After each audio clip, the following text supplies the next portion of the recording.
Nzambe penza abatela abakisaeli nakeko luka na mobali ba policier bazokanga biso toyebi eloko te bakanga biso réponse eza te.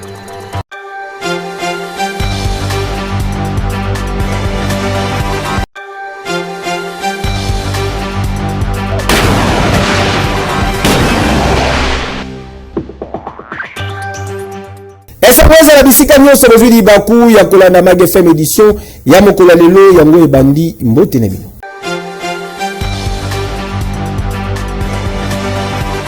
Pour la clôturer des jours la visite de travail na na République Unie ya Tanzanie sur invitation ya homologue na Samia Suluhu Hassan Sengeli Baki chef de l'État son excellence Félix Antoine Tshisekedi Tshilombo à s'adresser qui liboso ya bapanzisa. Mama Samia venait de parler d'Ebola. Je la remercie de tout cœur pour ses condoléances. Mais c'est aussi ça la preuve de la résilience, j'en parlais. Namna ambavyo ameliongelea hili na kama nilivyosema hapo mwanzo kwamba hii inaonyesha namna gani sisi kama bara ni wastahimilivu, na ningependa pia kuchukua fursa hii kueleza ndugu zetu wa Tanzania ya kwamba ndio tumekuwa na jangwa la Ebola kwenye nchi yetu, lakini tumeweza kulidhibiti, na niweze kuambia kwamba msiogope kinachotokea kwenye nchi yetu. Tunajua kinachotokea na pia tuna uzoefu wa namna gani ya kudhibiti na namna gani ya kuweza kuwa na mwitikio wa majanga kama Ebola, na kwa sasa kwa kweli tuko vizuri. Sur tout ce que na pia ningependa kuongelea ambapo mmetukaribisha, tumejisikia vizuri, na pia ningependa kukuhakikishia dhamira yangu ya dhati. Na ukweli ni kwamba sikuweza kuja ulipokuwa unaapishwa kutokana na kubadilika kwa tarehe, lakini ukweli ni kwamba mimi nasapoti sana, na kama unakumbuka hata simu nilikupigia, na pia hata leo ningependa kuliongelea hilo ya kwamba nina sapoti sana na kushukuru sana na nakupongeza sana, na ningependa pia kusema ya kwamba nilisema hata kile kipindi kwamba DRC tutaendelea kusimama na Dr. Samia Suluhu Hassan bila kujali mazingira, kwa sababu tunajua ukosefu wa amani. Ukosefu wa amani ni swala ambalo haliwezi kupuuziwa, na hiyo sisi tutaendelea kusimama na Tanzania kuhakikisha kwamba amani inaendelea kudumu katika nchi mbili. Asanteni sana kwa namna ambapo mmetukaribisha, na ninaweza kurudi tena pengine labda kwa ajili ya safari ya kibinafsi zaidi, nije nifurahie zaidi kisiwa cha Zanzibar. Najisikia vizuri, pametulia, nasikia amani. Kwa hiyo kutokana na hayo, mabibi na mabwana, asanteni sana kwa namna ambapo mmetukaribisha vizuri, na baada ya chakula ambacho tutakuwa nacho nitarudi Kinshasa. Asanteni sana, na Mungu awabariki na abariki ubia kati ya Jamhuri ya Muungano wa Tanzania na DRC. Asanteni.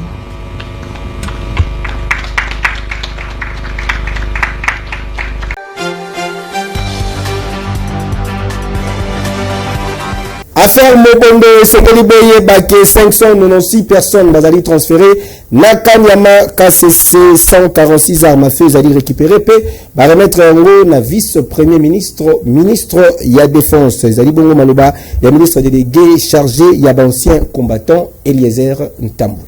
Les nombres de personnes que nous avons envoyées à Kanyama KCC, c'est ça la deuxième question. À Kanyama KCC, nous avons envoyé 596 personnes. Et qu'il y a d'autres personnes qui sont encore en cantonnement dans d'autres villages que nous avons laissés, et d'autres encore à Kinshasa. Le nombre d'armes, je vous ai invité, vous n'étiez pas venus, il fallait assister. Les armes que nous avons remis au VPM Défense, qui a remis à la logistique de l'armée, c'était 146 armes. Mais je dois souligner ici qu'après cela, il y a d'autres armes que nous avons récupérées et qu'on n'a pas encore remis à la logistique ou au VPM Défense.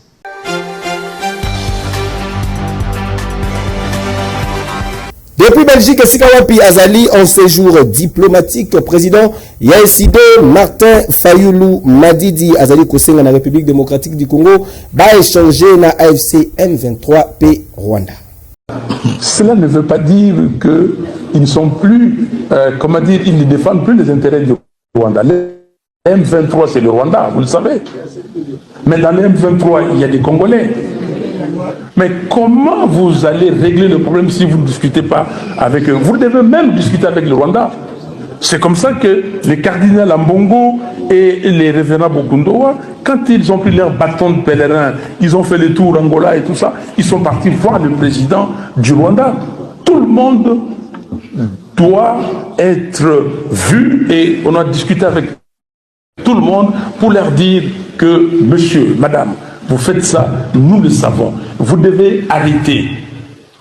C'est comme dirait les Kinois, les Camerounais, donc il faut dire aux gens, je sais ce que vous faites, mais comment vous devez arrêter? Donc moi je dis, je continue à dire des choses que j'ai dit. Madame, si vous trouvez une incohérence dans ce que j'ai dit depuis les élections de 2018, amenez-le-moi, amenez ces incohérences, je vais vous dire, je suis d'une logique implacable. Ok? C'est que quand je pense à certaines choses, je commence à pleurer. Ah oui, il faut pas pleurer. Quand moi... Non.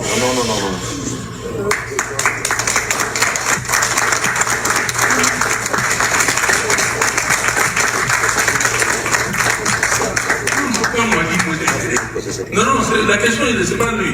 Désolé. Quand on dit moi défender, comment il s'appelle? Quand on dit moi défender, je n'ai pas accepté ça. J'ai dit à Dieu, qu'est-ce qui se passe? Mais comment il s'appelle? Je n'ai pas accepté ça. J'ai arrêté de me poser des questions.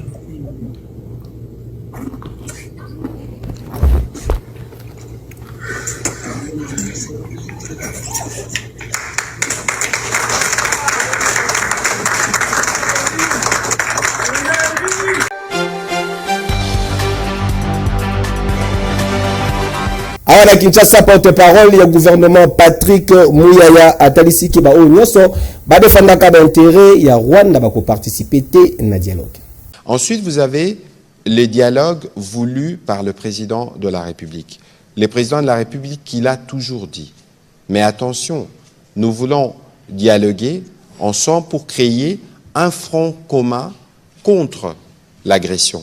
Parce que s'il y a bien un point sur lequel tous les Congolais, patriotiquement congolais, sont unis, c'est qu'on ne peut pas, en aucun cas, laisser les troupes rwandaises sur notre sol.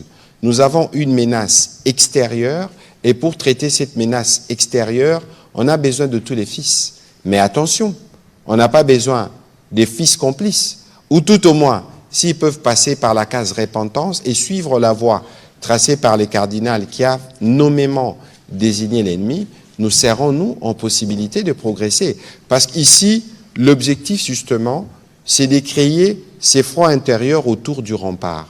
Le rempart contre toute intention, toute velléité des balkanisations, c'est les présidents de la République. Et pour ce qui nous unit tous, pour l'intégrité territoriale, tous les Congolais doivent être réunis. C'est l'objectif qui sera poursuivi dans ces dialogues-là.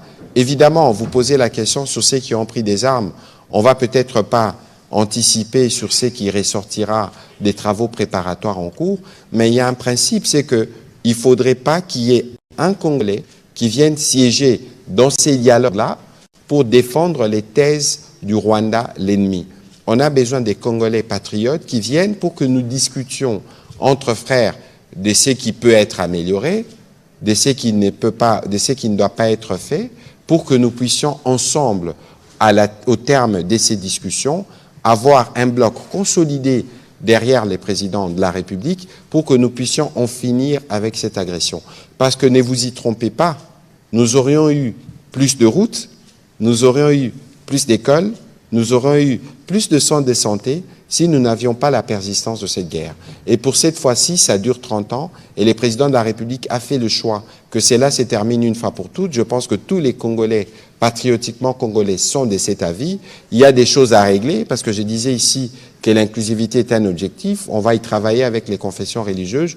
Je suis sûr que nous allons arriver à trouver les créneaux qui permettent aux Congolais de participer à ces dialogues, et pour que ces dialogues nous servent, comme je l'ai dit tout à l'heure, à avoir un gros bloc interne contre l'agression extérieure, évidemment, piloté par les présidents de la République.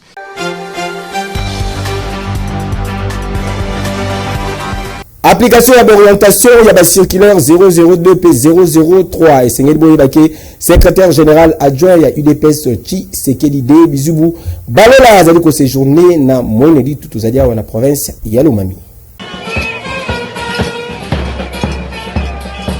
Ah oui, Bayamba Maki Kitoko avec un pacte paix idéologie. Mokolo ya mardi 18 août eleki na Mwenedi tout tous alliés na province Yalomami. Après étape ya Mbujima et délégation ya ba cadre ya UDPS Tshisekedi, oyo ekumbami na secrétaire général adjoint Deyo Bizibu Balola l'homme de la paix, basalaki meeting monene na permanence ya parti. Deogracias Bizibu Balola, secrétaire général adjoint et chef de la délégation. Après présentation, il y a ba membre, il y a délégation, na porte-parole, il y a parti, P lecture, il y a ba circulaire signé na secrétaire général Augustin Kabouya AK47 SGA Daniel Asselo a présenté qui objectif et mission Oyo. Et Bongo Tangu Azwaki Maloba, secrétaire général adjoint à UDPS Tshisekedi, Deyo Bizibu Balola, l'homme de la paix interpella qui ba cadre pe ba militant sur nécessité ya ko appliquer sans réserve ba orientation oye pesami na haute autorité politique ya référence ya parti ndenge kaka ekomami na ba circulaire 002 P003. Parti na biso kombo nango UDPS Tshisekedi. Kombo ya président ya parti na biso kombo na ye Félix Antoine Tshisekedi. Na kota la manso ezali boso abengisaki biso. Et le président nous a instruit à passer qui orientation na ye. Sikoyo secrétaire général a signé circulaire on a pour prolonger orientation ya mokonzi ya parti ya pesaki. Ezali mukanda ya secrétaire général Augustin Kabouya oui, mais orientation eza mokonzi ya parti. Sikoyo yo bengami mwana ya UDPS Tshisekedi, président du parti UDPS Tshisekedi komona ye fait Tshisekedi ako ici. Yo sikoyo autosate. Est-ce que ozamana UDPS ya solo? Yo awana mwene ditu. Olobaki naza sima Deyo Bizibu Balola. Boite? Ngai mokonzi ya parti apesi orientation natosi. Je lance un appel vers bandeko obalobaki baza sima Deyo Bizibu Balola. Awa na mwene ditu. Ngamoko nazali awa présent bozali kolanda ngai. Kaka lo nasengi bino, kaka lo lenge mokonzi ya parti. Alobaki nga na saleli oyo alobi na tosi yope simana ngai tosa. À l'issue ya meeting oyo délégation et enchaînaki mbala moko na série ya ba consultation ba bandaki nanu na comité fédéral ya Mwenedi tout avant ko poursuivre na Ligue des femmes. Kasi esengeli boye bake ba structure mususu ba koyambama na mokolo elandi boyende izalaka. Yeke yo.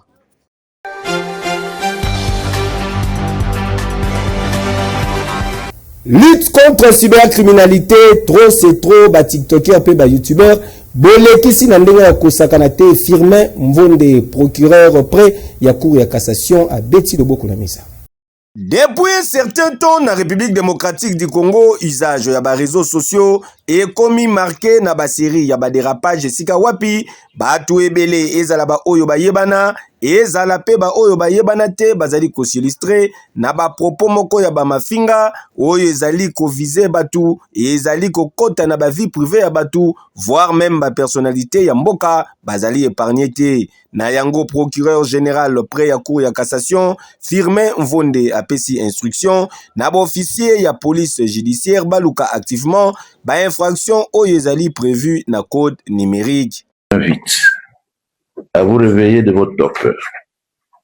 Je vous invite à user de vos pouvoirs légaux, désormais, en vous saisissant d'office de tous les faits par rapport au code du numérique. Et qu'est-ce que vous allez en faire? Parce que c'est un fléau qui est devenu trop viral, de privilégier aux besoins. Et dans tous les cas, le mode de la traduction des présumés auteurs en procédure de flagrance, en les amenant et les infracteurs et les procès-verbaux qui vous aurez dû adresser devant le ministère public pour des poursuites appropriées et en procédure de flagrance. Grosso modo, c'est le mot. C'est ce que je voulais vous dire. Maintenant, nous allons entrer dans le détail par rapport à ces principes que je viens d'énoncer. Chacun a devant soi l'instruction. Nous allons ouvrir et parcourir rapidement. Nangambu ya la police judiciaire ba précisaki boye. Nous sommes la police judiciaire, la coordination nationale de la police judiciaire. Nous sommes venus auprès de notre chef technique, Monsieur le procureur général près la Cour de cassation, pour recevoir les instructions très précises en ce qui concerne la commission des infractions en rapport avec le code numérique. Il nous a instruit que désormais, les TikTokers, les gens qui propagent des faux bruits à travers toute la République démocratique du Congo auront la police judiciaire sur leur trousse. Puisque dans le temps, on réprimait tout simplement l'infraction de propagation de faux bruits. Depuis 3 ans, en 2023, le chef de l'État avait promulgué le code numérique et il n'était pas d'application par les OPJ. Il nous a réveillés aujourd'hui pour nous dire de prendre à bras le corps ce code numérique et commencer à réprimer tous les infracteurs qui commettront des infractions en rapport avec le code numérique. Donc nous sortons de son cabinet très réveillé pour que désormais il n'y aura pas seulement les plaintes qu'on va déposer à la police judiciaire, ni l'énonciation. Nous allons nous saisir d'office que les communs de mortels, les infracteurs qui à tout moment sont en train de salir la réputation des autorités, des Congolais, ils auront la police judiciaire sur leur trousse. Voilà les instructions que nous avons reçues aujourd'hui. C'est pour mettre effectivement en application le code numérique qui a été promulgué par le chef de l'État, commandant Sipan. Et j'invite tous les OPJ de la République démocratique du Congo de prendre à bras le corps ce code numérique et l'appliquer dans toute sa plénitude. Tala! Bino bayebo mesana kovanda kanabanda kuna bino otie mega ofongoli connexion bongisi telefone na yo obandi kokota makambo ya batu obandi kobeta masolo lokola kuto zalaki wana bokomana kofinga batu bokota ba vie privée ya batu l'État azweli bino déjà mbano oyo azana matoi ya koyoka ayoka o tolobaki te to rappeler lisusu ke nyonso ezalaka théâtre te eloba Lévie Mbosso. Dossier à suivre.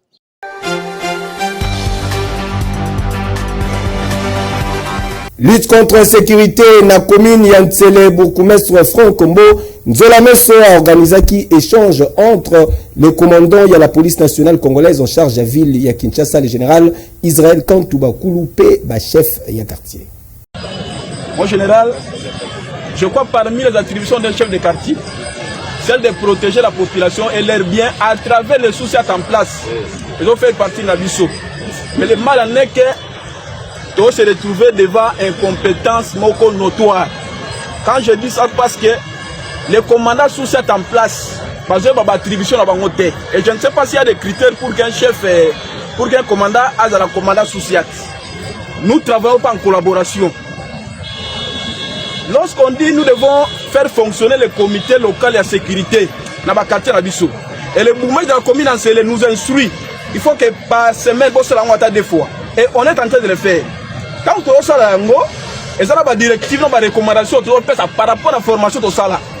Mais le mal est que les commandants sous-siat vont matérialiser en haut terrain.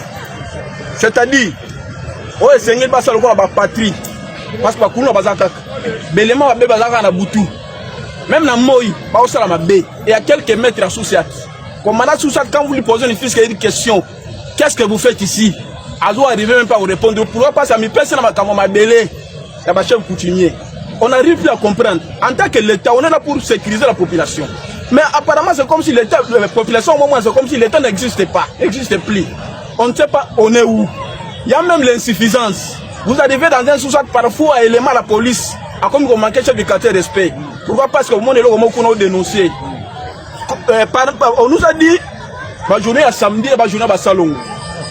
Population civile, il y a pas comme l'amour. Population civile, il y a comme l'amour.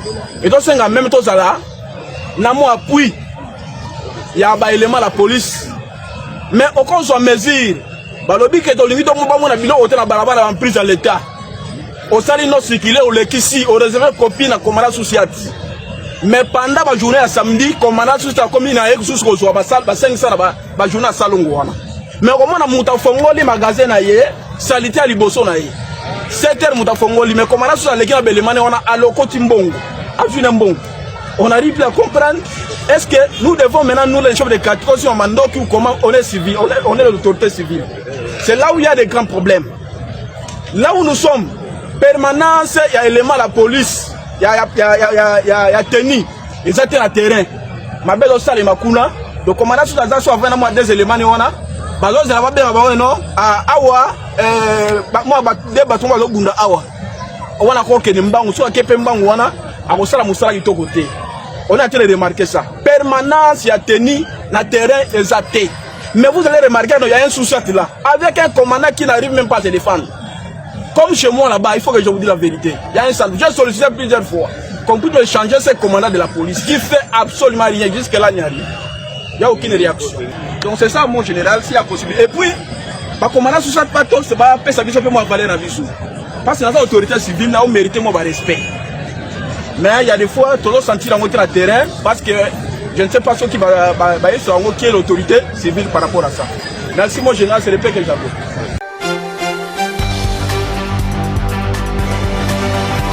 Tracasserie paix, arrestation arbitraire au sein de la police à la ville province de Kinshasa. C'est le colonel Mohamed Moulumba Kassongo Azali na terrain accueilli en guerre contre le commandant il y a des soucis de population. C'est une initiative au Yobalobi Papa Kobasibon.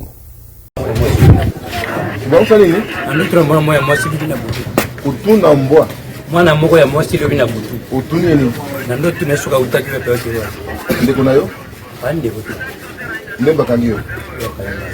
Dia salini. Yena ngakipele. Dekule libusali. Wo bang bo bang basali. Amilo déjà to koti to na bango bango bafisa bango. Boke. Ba botolo binoni. Ah, non, c'est bien fait dire nae. De quoi ça va? Non, pas qu'il n'a pas maman, mais aux gens à qui là on na venu. Bakangio. Na butu alelo. Ah, yesu wa salini. Ata 2 heures, ata 1 heure, ata 3 heures. Hein? Mutu soko mutu mabe, aza mutu abe ko kangaye, oui, pour ça mutu bazo kuluna aza malfaiteur. Mais ye bukangie pona asalini. Tu sais que pour priver mutu liberté na ye ezali infraction pénale. Mutu ka bukangie mutu abola c'est awa, parfois ndako na bazo de la ye, alali kaka mninga na kasho. Et puis, qu'est-ce que ça va? Eh, monsieur, Babotroni. Téléphone. Pèse téléphone. Jeep. Tiens, Jeep. Kende. Yo baganga pour un. Ochi musala. Baganga galelo. Yo baganga pour un yasani. Kende. Baboto ni. Yo baka pour ni. Ufanda kwa. Naba diam. Kende.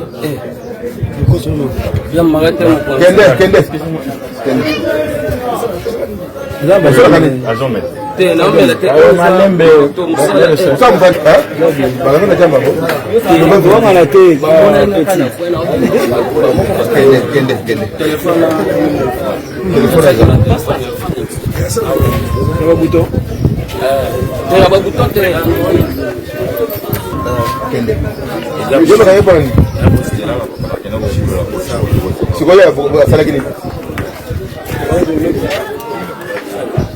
Ufanda kwa. Kende. Tuna biloko na bango. Eza pona bikanga kanga te, eza pona tracasserie te. Tande ko tundisi batu na kati awa, o babande koleka na bango okangi otie na kasho. Wana banuza nini? Bafuta ba man pour libérer bango. L'inflation nini basalaki pour kanga bango. Nous luttons pour avoir la confiance entre population na biso ba police. Ça notre lutte. Confiance wana ezonga. Motonanzela amoni policier a se faire du Dieu merci approcher vers police. Que akoma nanzela amoni policier abandi kokima. Amoni kuluna azokima. Sikoyo mutona akokende wapi? Akokende wapi? Eza la mbarasuka na yo. Sula iri supanga na kuti ukangi batu barisa le bitraire na ukanga yo. Olandi? Eza la mbarasuka na yo na ibisio. Eza la mbarasuka na yo. C'est quoi ça finalement? Tout le temps parce que les populations sont à la kimia. Attends, la kimia. Enfin, la kimia, elle est sécurisée. Mais or que yo, il faut la sécuriser. Dans l'insécurité, comme ça, objet à insécurité. Ce n'est pas normal. Et ça l'embarrasse sur la émission. Et ça l'embarrasse. Non, que sur ma camba bassin. Ok. Ce qui peut que parfois nous avons permis à ce que vous dites, ah, comme on a comme on a ma baie, yo zo atele numéro nanga, on peut te na kata chambre, mon colonel. Ba tuna yo na ba poste ce que yaki wana, ba banu ce que bisala ça. On peut ces informations. Mais c'est tout limite de façon que bino. Assainissement ya ville province ya Kinshasa ezali na kombo moko trash pick-up. Kinshasa ozalaka na République démocratique du Congo yokelanga nanu eloko oyo kaka ndenge na yebisaka bino ke assainissement ya ville province ya Kinshasa eza na solution ndenge pe ezali kosalama. Solution yango eza se na kombo moko trash pick-up.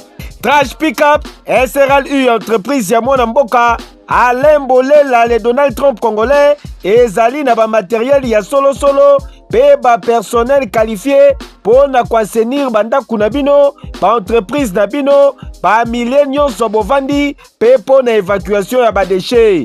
Tout désormais ozalaka na ville province ya Kinshasa na konyoso ozwami fini ba makambu ya kotimola mabulu na kati ya mapangu, fini ba makambu ya kobwaka matiti na balabala, esi la pona libela makambu ya kobelelaka matiti poto moni biso nyonso makambu basali awa na Kinshasa non seulement ezali malamu te pour l'environnement na biso, ba santé na biso, kasi ezali pe kobebisa image ya mboka pe befort nyonso oyo bakonzi ya mboka bazali kofournir po na kozongisa Kinshasa na image dango ya kitoko kin label. Désormais, bo contacter Trash Pick-up. Banoko ozala na entreprise ONG, centre de santé, atabino batu ya ba supermarché, ba particulier kuna na bandaku, eza possible pe okoma partenaire ya Trash Pick-up. Tala! Na bakonzi ya mboka, gouverneur ya ville province ya Kinshasa, ministre provincial ya environnement, message ezali se moko, bo soutenir initiative ya mwana mboka, Alain Bolela na entreprise na ye, Trash Pick-up, po ezali ko s'inscrire toujours na logique ya programme ya Kinshasa ezobonga. Trash Pick-up, suka na boule, suka na idéologie. Heke yo! Oui!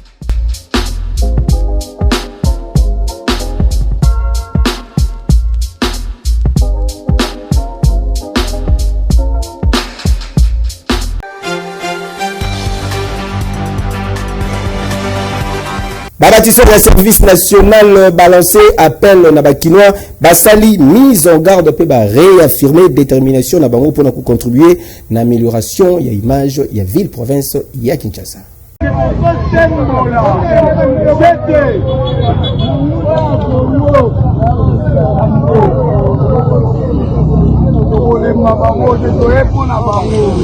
Toene musala jamais tombe Kinshasa tope bango 4 mois 5 mois bakoyoka et pour ma photo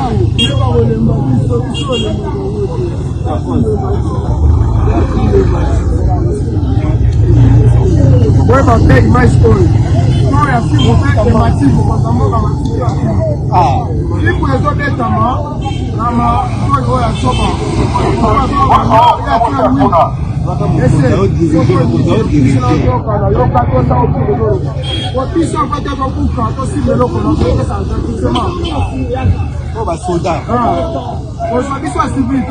vous êtes bien formé. Bien formé.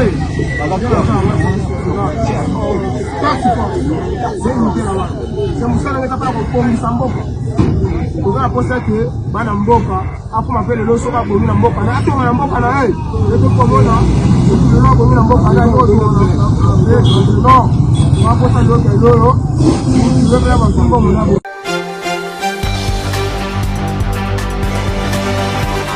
Nini azali kolekana na université pédagogique nationale moto epelaki lobi eleki na IPEN esengi na autorité compétente bazwa déjà ba disposition pour makambo oyo ezokende na lire ya mabe.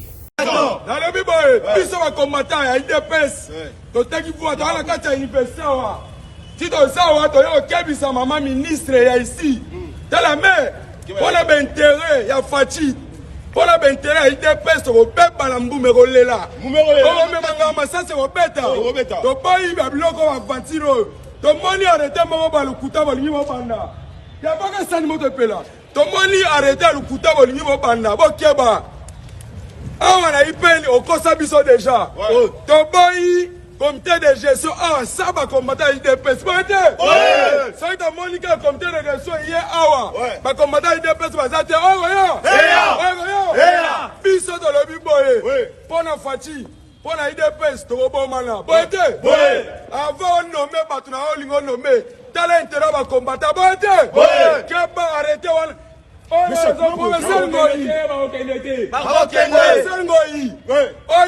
adversaire à chef de l'État. Biloko ke proposé hier à l'académie na IPEN to boyi bote ça qui a meki ko nommer biso adversaire oyo ba bengi ya chef de l'État biso ko boya ngotina su boyi comité de gestion sika saba combattant la 4 bote le passe vivo on bentena biso to bo madame la ministre et si on trahira IDPS Bon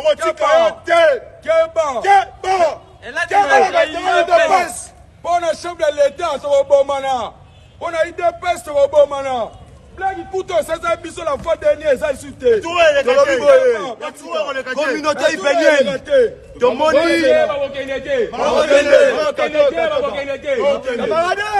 Camarade, communauté ipenienne. Tomoni arrêtez mon réseau circulaire par réseaux sociaux. Tu as dit que ça fait news.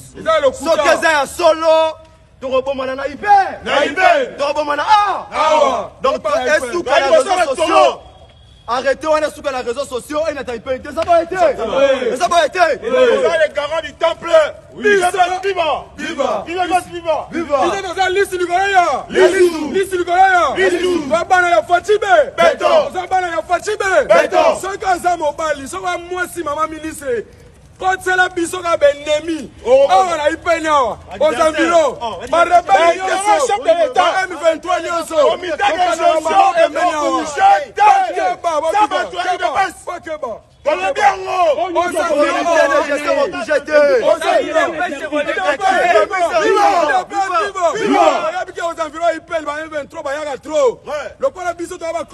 et toi es ministre, ce que meki est tout rôle. Les gars bandits à sondage. L'adversaire chef de l'État est trop. Trahison. Merci beaucoup. Merci. 1 2 3 Magasin de Mokola lelo komi na suka, merci pour na confiance pe fidélité botika to pe sa félicitations na couple Bankoto Estache Bankoto pe madame naye Valérie Meta Bankoto et mariage Nzambe Abatelabino, que du bonheur. Page rose l'édition Mokola lelo botika to souhaiter joyeux anniversaire na maman Mami Solo Konde, maman Bota l'infatigable Terence Atibou, caméraman na biso ya Mag FM yepezali Nasima caméra mokolo ya lelo fête mona ezali ko sala marisengeli boyda ki tuzali kolia pe komela avec impact pe idéologie. Profitez bien maman na biso, que du bonheur. Enfin tout dédié édition ya mokolo ya lelo na Bogos Munongo, confrère Yakin 24 à Landarape Mag FM avec impact pe idéologie. Il est beau, il est élégant, il est mignon. Bo sepelaki l'édition mokolo ya lelo bo pesa. Merci mingi na directeur technique na biso Gelor Mouya alias Koko Mouya Oazalaki na régie finale. Bamata bakita baba Lukan Mabiri fils mani boyka machine na préférable. Zambe penza abakira bakisailebi nake koluka na mobali ba policier bazokanga biso toyebi eloko te bakanga biso réponse ezate